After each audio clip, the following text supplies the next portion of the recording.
జై శ్రీమన్నారాయణ. జై శ్రీరామ్. మనకి గురువాయూరప్ప అంటే గురువు వాయువు, అప్ప అంటే తండ్రి.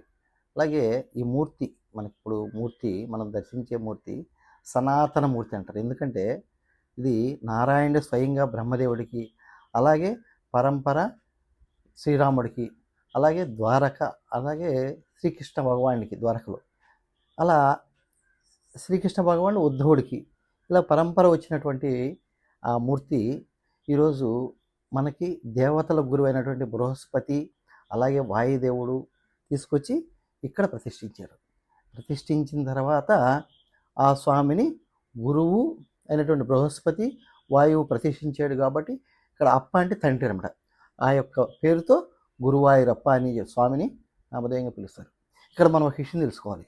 ఏంటంటే ఒకే నారాయణమూర్తి బద్రిలో నారాయణుడిగా, పూరిలో జగన్నాథుడిగా, అలాగే తిరుమలలో వెంకటేశ్వర స్వామిగా, పండరీపురంలో పాండురంగడుగా, అలాగే ఒకటి తిరువనంతపురంలో పద్మనాభుడుగా, అలాగే ఉడిపిలో శ్రీకృష్ణుడిగా, కేరళలో గురువాయూరప్ప, అలాగే ప్రతి చోట ఎన్నో రూపాలతో ఎన్నో పేర్లతో స్వామి పిలువబడుతున్నాడు.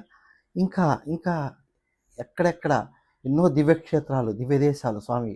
అలాగా ఇంతమందిని ఒకే నారాయణమూర్తి ఇన్ని రూపాలుగా ఇన్ని పేర్లుగా పిలిపించుకుంటూ అందరినీ కలుపుకుపోతూ స్వామి లోకానికి ఎంతో ఆనందాన్ని కలిగిస్తున్నాడు. కానీ మనిషి మాత్రం నువ్వు వేరు నేను వేరు, నీ మతం వేరు నా అభిమతం వేరు అని చెప్పని మనిషే రకరకాల ఆలోచనతో రకరకాలుగా మనిషికి మనిషి దూరం అవుతాడు.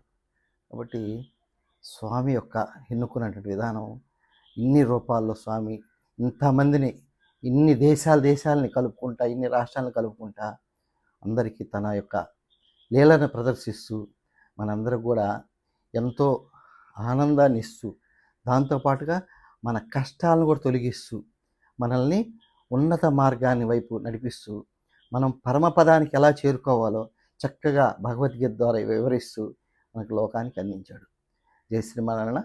అందరికీ మేలు జరగాలని ఆ గురువాయూరప్పని కోరుకుంటున్నాను. జై శ్రీరామ్.